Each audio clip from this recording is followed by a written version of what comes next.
Selamat siang, Assalamualaikum warahmatullahi wabarakatuh. Pada video kali ini kami akan membahas tentang ICAPM. Pada dasarnya ICAPM merupakan perluasan bagi CAPM, tetapi dengan asumsi yang berbeda.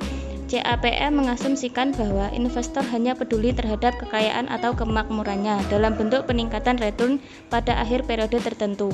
Tetapi menurut ICAPM, investor tidak hanya peduli kekayaannya pada akhir periode, tetapi juga peduli terhadap peluang untuk mengkonsumsi atau menginvestasikan kembali keuntungan yang mereka peroleh. Peluang tersebut tentu saja dipengaruhi banyak faktor, seperti pendapatan masyarakat atau labor income, harga barang konsumsi, peluang investasi. Namun, dalam implementasinya, perbankan syariah selalu menghindari unsur riba di dalamnya, sedangkan perbankan konvensional terdapat unsur riba.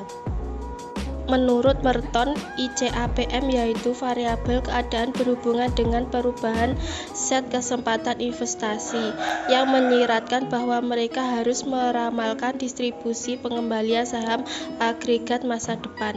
Selain itu, inovasi dalam variabel keadaan ini harus menjadi faktor harga di penampang. Ada beberapa batasan yang harus dipenuhi oleh variabel status ini. Menurut Merton, variabel keadaan berhubungan dengan perubahan set kesempatan investasi yang menyiratkan bahwa mereka harus meramalkan distribusi pengembalian saham agregat masa depan.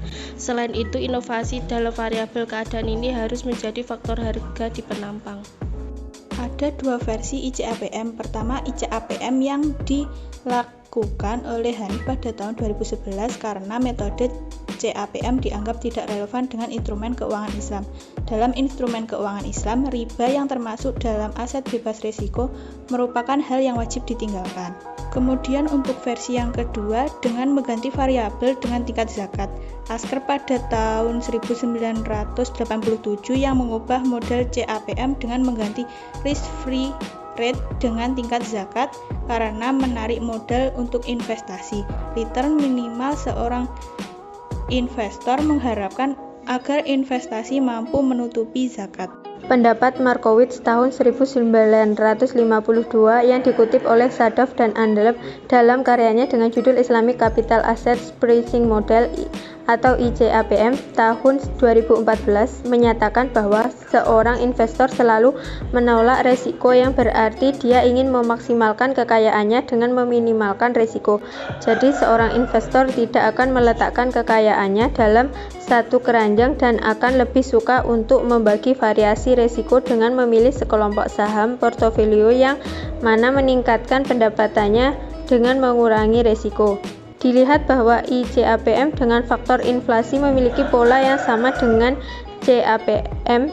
Hal ini mengindikasikan bahwa ICAPM dengan faktor inflasi sebagai pengganti faktor risk-free rate dapat digunakan untuk mengestimasi return saham sebagaimana halnya dengan CAPM. Sementara CAPM dengan ICAPM tanpa faktor risk-free rate memperlihatkan hasil yang bahkan di beberapa perusahaan memiliki hasil yang berkebalikan.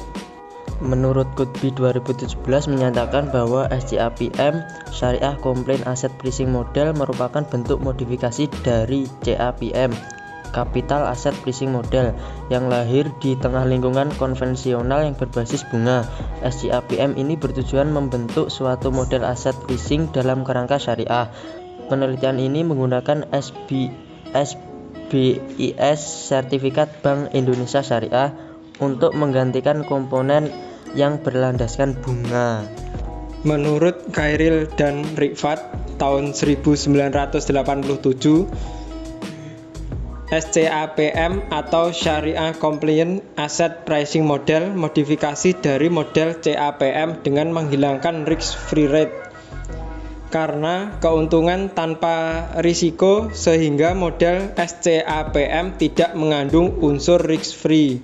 Risk-free return inilah yang bertentangan dengan konsep investasi syariah. Di dalam Islam melarang adanya return bebas risiko.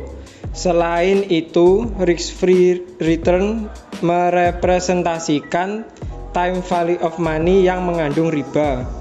Islamic Capital Asset Pricing Model atau Sharia Compliant Asset Pricing Model adalah suatu model yang digunakan untuk memprediksi tingkat risiko dan return berbasis syariah.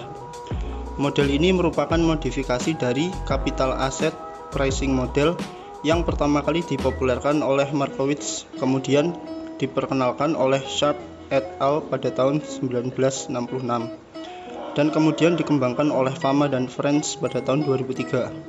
Salah satu model estimasi penilaian saham yang dapat digunakan investor adalah Capital Asset Pricing Model atau CAPM. CAPM adalah model aset pricing yang paling umum digunakan untuk memprediksi return dan mengetahui resiko pada tingkat return tertentu dan menjadi model regresi yang paling sering digunakan karena proses penerapan yang sederhana dan mudah. Pada koridor syariah tidak ada konsep keuntungan tetap atau pendapatan bebas resiko karena hal tersebut berarti bunga dan bunga dilarang secara syariah. Oleh karena itu dibutuhkan sebuah pengembangan model CAPM yang dapat menjadi salah satu bahan rujukan bagi investor muslim. Dari beberapa penjelasan yang sudah kami sampaikan sebelumnya, kami mendapatkan kesimpulan sebagai berikut. SCAPM inflasi dengan model CAPM dengan risk free memiliki volatilitas yang sama. Hal ini dinyatakan bahwa model SCAPM yang dimodifikasi dengan mengganti risk free dengan inflasi menyelamatkan umat Islam dari larangan agama dan tetap mendapatkan keuntungan dan kerugian yang sama dengan investor lainnya yang notabene non-investasi syariah. Model yang optimal ditemukan pada SCAPM inflasi ini apabila digunakan untuk mendapatkan rate of return yang lebih maksimal. Saran bagi investor yang ingin berinvestasi pada pasar modal, model SCAPM inflasi dapat menjadikan rujukan agar mendapatkan keuntungan lebih maksimal.